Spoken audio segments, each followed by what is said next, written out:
Hey everyone, you are listening to the Self-Awareness Journey podcast. This little banter is about a car ride long and features your hosts, JJ Parker and Melissa Albers. JJ owns a tech company and Melissa has been a coach working with influencers for the last 18 years. So Melissa, I've got such an amazing superpower and gift mentally that I don't know that you know this, but I'm really intrigued. I am the world's best procrastinator. I've brought it to like a whole new level. It's almost like you're avoiding something. Yeah, I'm like going for a world record, actually, because I actually don't think I can get anything done unless the amount of procrastination gets to a point where it's downright embarrassing. Well, this is a great self-awareness piece on your part. Very impressive. Thanks. And, you know, it really works for me for like a little while until everything absolutely gets to a breaking point.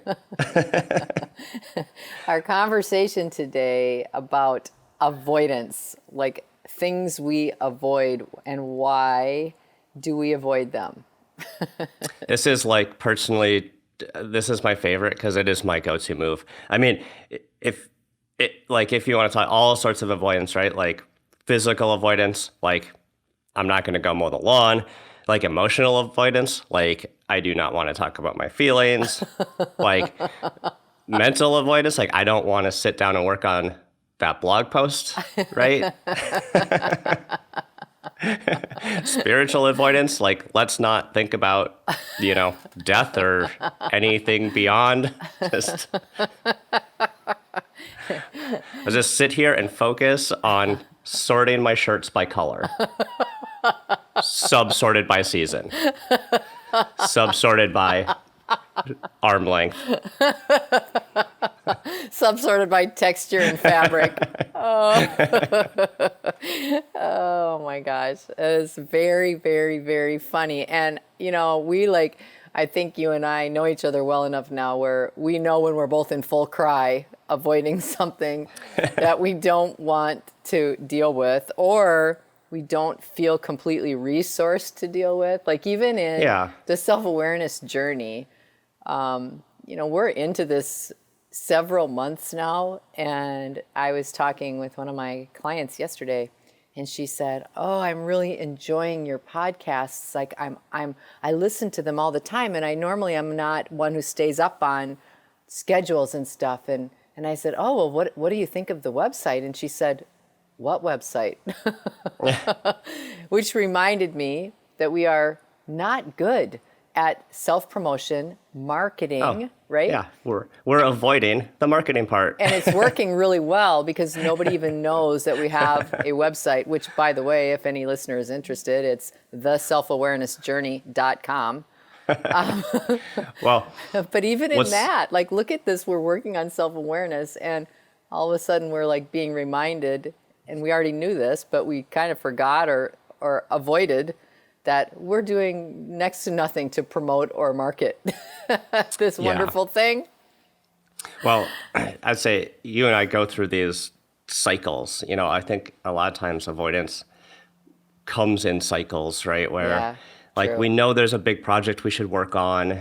It's, for some reason it's in our head, maybe it's big or we can't quite figure out where to start, right? And instead of doing something, like anything, you just do nothing. Yeah. Which seems like an easy thing to do, right? But doing nothing is also a decision, right? Well, and the thing is that as we're talking about, as we do, awareness, which is the conscious awareness in the moment, right? Of how you're being and how you feel. Avoiding things feels really sort of good on the surface. But usually the deeper feeling of avoidance, you don't feel good about doing it. You don't feel good about avoiding it. Right. I agree. I currently have a big project that I need to deliver at work. And there's like, this happens to me a lot too. Like I get 90% of the way there, but that last 10%, Oh yeah. oh boy, right? But right now, like it's not done. And I know it's not done. And I know like 10 people are just sitting there waiting for me to say, here it is, it's all done. But for some reason, like there's this resistance, right? This block to me actually getting it. Yeah. So like, why is that? Right? Yeah. And if we were really to like peel that back, you know, and this particular project is like an addition we're doing to our website. And the fact is, if I start really thinking about what's happening there, it's like I'm not really confident at the idea I have. You know, like I want to present things in a certain way, but I'm not really sure if that's the right way to do it. And so I really haven't been able to just get that part done. Yeah, because you're not feeling quite sure. Something in you is because I'm not feeling sure. Yeah. Yeah, everything I'm sure on, crank it out. That's no problem. But when we start to get to these edges and you start to feel like not super confident or maybe not super competent in what you're doing, it really starts to slow you down to the point where you might, just like me, grind to a halt on it and you just can't approach it. Yeah. Yeah. And what will happen here, like I can predict this over and over, is at some point, maybe tomorrow, maybe Monday, someone's going to be like, JJ, you got that website stuff done yet? And I'll be like, crap. And I'll sit down and it'll just all come right out. Yeah. You'll force it out. But I've got to get over that. I've got to get over that hump. And it's a weird part of my artistic cycle. I take that back. It's not weird at all. No, it's not. It goes through this. Yeah. So it is part of the artistic cycle, the creative cycle. Yeah. But I feel like crap right now that I haven't done it. I feel bad. I feel ashamed, right? Yes. I feel embarrassed. Yep. You know, and that's not helping matters at all. Yeah. It's interesting though, because right now you're really focusing on the mental part of avoidance, like the thinking patterns and the things that come around that. And I think too, like, one of our books, like I believe it's your favorite book. It is my favorite book. And you introduced me to that book, I don't know, 4 years ago or several years ago. And I think I've read it probably 4 or 5 times. And I think you should just tell people a little about that book because it's really fun. All right. So my favorite book is called The War of Art by Steven Pressfield. And he's a writer. He wrote a couple pretty famous books. But he wrote this book about his creative process, or I'd say maybe just the creative process in general. And he describes a thing called the resistance. And the resistance is what the artist is battling against. And the resistance is trying to keep you from doing your very best work. And I should also, I want to say too, that the artist does not mean art. It doesn't mean any sort of art. It means the creative process. Whatever you do is your art. Yeah. Any creative act. Yeah. I believe that every single person on the planet is extremely creative. When someone maybe labels me as creative, I always push back pretty hard on that and say, and you are too. I have nothing special here. Yeah. So the resistance. So the resistance is the thing that's keeping you from doing your very best work. And it comes up in all sorts of ways, right? It comes up in mostly in avoidance, right? Yeah. In, doing things you're not supposed to, entertaining yourself to death, going to the bar, whatever it might be, obsessive gardening. I don't know. Basket weaving underwater. Right. But his point is that the thing, the idea, the project, the work that is giving you the most resistance, which is fighting you the most, is the one you're supposed to be working on. Right? And I use that as a guidepost all the time. Yeah. Like the thing that I'm scared of is the thing I should be doing, because the easy stuff, I've already done it. Yeah. Right? Yeah.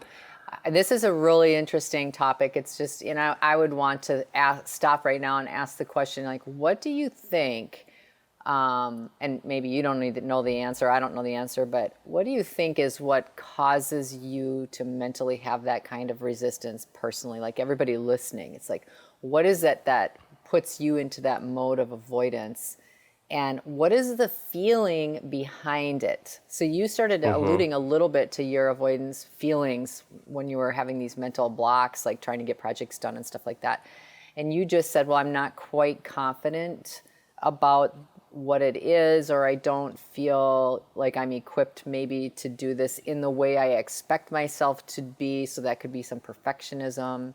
It's like, for me, I avoid things that require a lot of detail. So if I have to write scripts, or if I have to, I do a lot of assessment work with people, 360 assessments, which is lots of detailed data entry and that sort of thing. And for me, I absolutely can't stand those things, because for me, it isn't so much not feeling equipped to do them. It's the level of energy that I have to put towards doing something that is not my natural sweet spot. I don't like giving up that energy. I don't like it. I don't like having to use my energy and focus so strongly just so I don't make mistakes. Yeah. It takes so much more out of me. So I avoid that. Yeah. I avoid those, and I have to choose times of the day. Now I've figured out how to get over some of that stuff. Like, if I have to do a lot of detail work, I make myself do it immediately first thing in the morning, because I'm really strong physically, emotionally, mentally. It's like when you have the most energy. Yep. When I have the most energy, then I'll just get right after that and try to get past those things that I'm avoiding.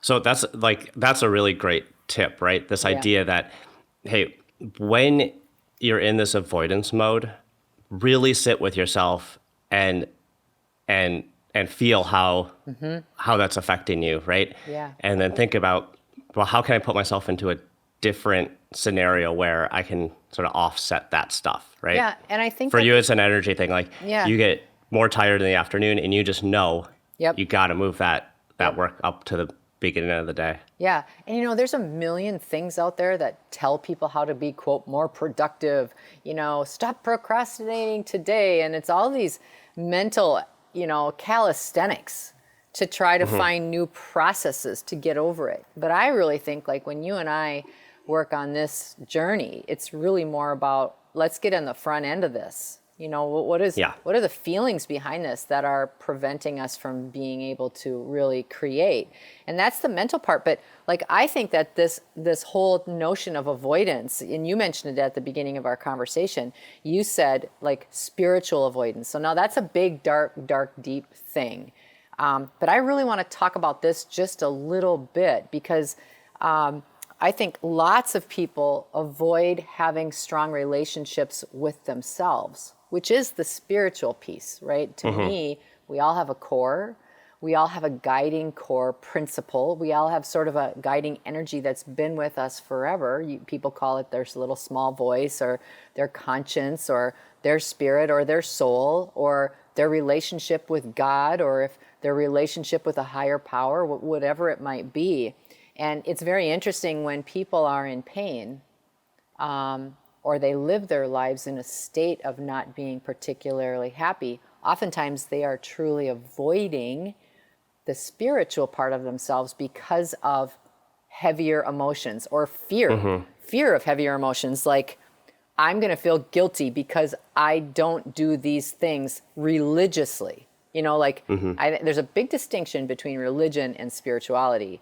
What I'm referring to is our spiritual internal peace, like our real core.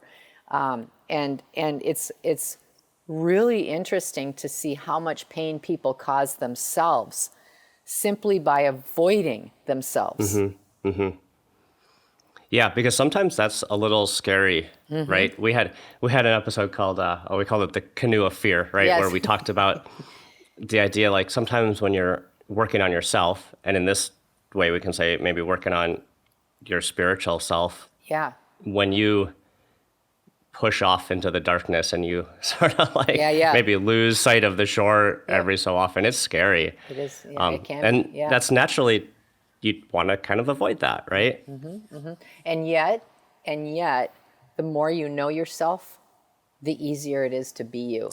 Yeah. And the more fun it is to be you, and the easier it is for you to create. So a lot of times those are what I always call, like, yesterday I was on a coaching session and I had this weird phrase pop into my mind because this individual was dealing with a boss who's being kind of a jerk. And I said, it's like they're your big bad wolf. It's like, here you are, Little Red Riding Hood, you're kind of heading down the path, doing your own thing, enjoying smelling the flowers, looking around, and all of a sudden this big bad wolf takes you by surprise, jumps in the middle of what you're doing, and it's scary. Like all of a sudden they're imposing something on you, or they're speaking down to you, or they're making you feel afraid, and yet it's a paper tiger. It's not really a big bad wolf. Not real, yeah. It's a paper tiger, and I think in this conversation, as it relates to our own core, sometimes the fear that we create is much more a big bad wolf, and when we look at it, we can simply poke a hole in it with our finger, and it's actually a paper tiger. It's not real, but it will avoid that all day long because we don't know that it's a paper tiger. Yeah, it looks pretty big and hairy and scary. You know what other kind of avoidance I'm really good at? What? Is emotional avoidance. Truth be told, I've witnessed this once or twice. You've seen me do the same. Yeah, because, sometimes when I have really strong emotions, I just don't want to deal with them. Sometimes I don't want to deal with them. Actually, most of the time I don't want to deal with them. And then sometimes I actually think that by suppressing them, I'm actually not helping myself, but like helping other people around me. So like an really example of this is like years back, I was going through a pretty big change in my business and with my business partner, and it was very, very emotional, right? And so at work, it was like maximum emotional stress. Yeah. And when I came home, like I just didn't want to deal with all that emotional stress that I'd been carrying all day. So I would just kind of keep that in, right? And I thought that I was doing a favor to my family, especially to my wife, by like not just exploding this emotional wreckage all over her every single night, right? Yeah. So I don't know how long that lasted, like a year, like a long time. Yeah. And after, like quite a few years after, she and I were talking about that period of our life, and she said that time was terrible. Yeah. And I was like, why? Like, it wasn't that bad. I compartmentalized all of this emotion I was having. It was it all worked out fine. What are you talking about? And her thing was that that like since I was like avoiding dealing with all of those emotions like with her, and I wasn't like she said you were really distant. Yeah, like, I was just going to say that she probably felt you were really far away. Yeah. And so what I thought was that I was kind of like being nice to her turned out that I was actually causing a bigger problem, right? It's interesting too. Collateral damage I didn't realize I was causing. Yeah, and I think too, like, so you're talking about the reactive state of emotional avoidance. Like, like I was having such strong emotions, so I was reacting in this way, deciding to not participate here in a certain way, or I was, being certain things. But I would just like point out in this story, the first thing that I was thinking of is, my goodness, like, think about how much energy it was taking you and how much energy it takes us to, when we are avoiding something emotionally, the act of that avoidance takes so much energy. It takes so much energy from us. And we don't, I think, like, when you get depleted of energy and you're just so worn down, you don't have the real-time awareness how much that's happening. Like, you just can't tell, but it's really, really, really challenging. Everything else becomes super hard when we're in that process. And I too, like, there's been a lot of times in my life where the emotional response that I have, what I might even do is something a little different, or I was very good at this before, and I'm trying to be terrible at it now, which is I would come out with a secondary emotion to mask the first one that I was avoiding. So for me, like I always say, there's two sponsoring emotions to everything: love and fear. And if I get my feelings hurt about something, I'm a really sensitive person. Like, I'm extremely sensitive, and I would get my feelings hurt, and then I would feel so mad that I got my feelings hurt. So rather than being able to just say, I feel really sad about that, I would avoid that feeling because I did not like feeling out of control. I didn't like feeling weak, and it felt more normal, air quotes, to have a different emotion. And I felt like it was an easier emotion to explain and to push out to the world. And so, like, I think there's a whole bunch of layers of emotional avoidance.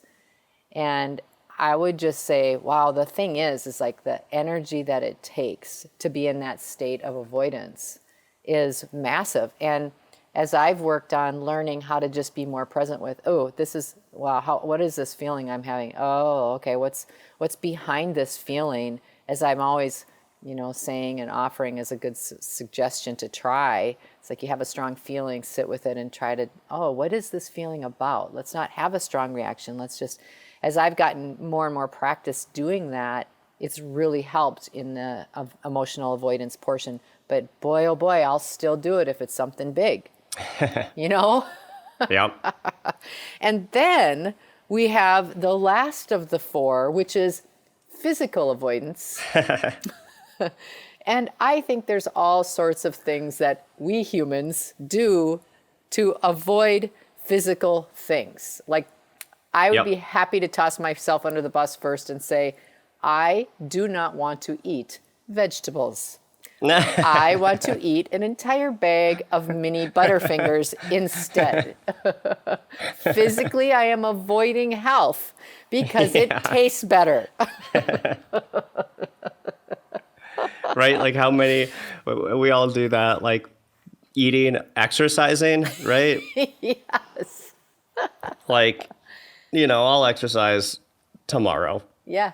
Perpetually tomorrow. Yeah, or January 1st. January 1st, that's it, man. I'm turning over a new plate.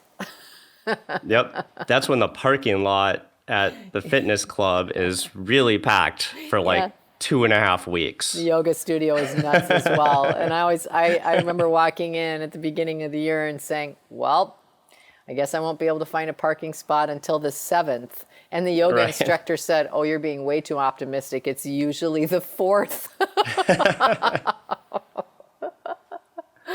Well, physical avoidance is, that one is probably the easiest to correlate to energy output, right? Yeah. Like, we talked about emotional avoidance and how that zaps your energy, but it zaps it kind of in a different way. Physical avoidance is like, you do too much physical and you just feel tired, right? Yeah, absolutely. So that one's really easy. And the emotional to drain, identify. though, again, it's like, think about that, the energy drain again, by constantly putting pressure on yourself about physically getting yourself in better form, whether that be Yeah. weight or strength or physical well-being or eating, or whatever. Well, those two certainly play off each other really well, Yes, right? they do.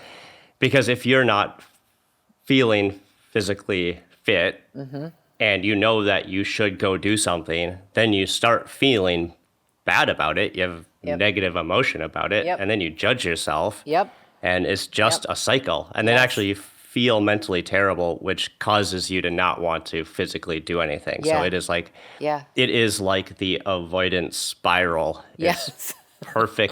It's perfect. Yes, it's a perfect process. It's the perfect storm. Well, I think what I was just gonna say, one of our favorite humans uses this phrase all the time, and I just want to pass it on, that because I think about it when I get stuck is every time I get stuck, he just goes, JJ, baby steps.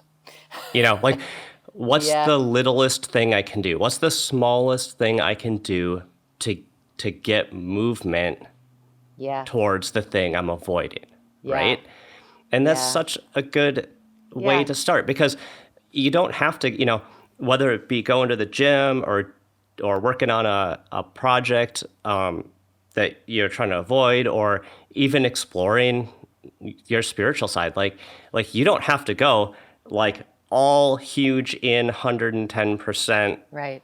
Because that's actually scary and hard. Like, what's the very smallest thing you can do?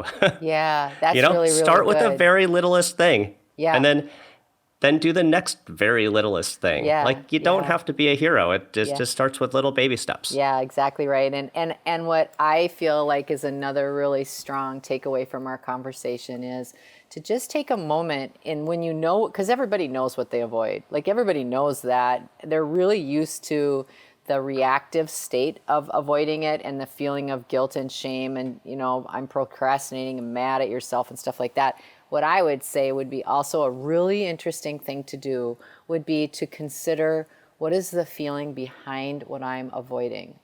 What is the actual source of that? Is it fear of something? Is it fear of not being good enough? As you were mentioning earlier with your example with the website, is it fear of being hurt, fear of pain, fear of the unknown? Is it anger about something? Like, just sitting for a moment and getting to the front end of that and understanding what the feeling is about, I think can also be extremely helpful. Yep. Yeah, that's great. So with that, I am off to go sort my pants by length. We hope that you've enjoyed today's episode. Our mission is to help people become happier and more effective by gaining insight into their own thoughts and feelings. We'd love your support. First, share this podcast with anyone you think might enjoy it. Second, leave us a rating or review on your favorite podcast site. This helps others discover the podcast so we can reach more people. And third, sign up for our newsletter at theselfawarenessjourney.com. This will help us communicate better with you and build our community. Thank you so much for joining us in the Self-Awareness Journey. We'll see you next week.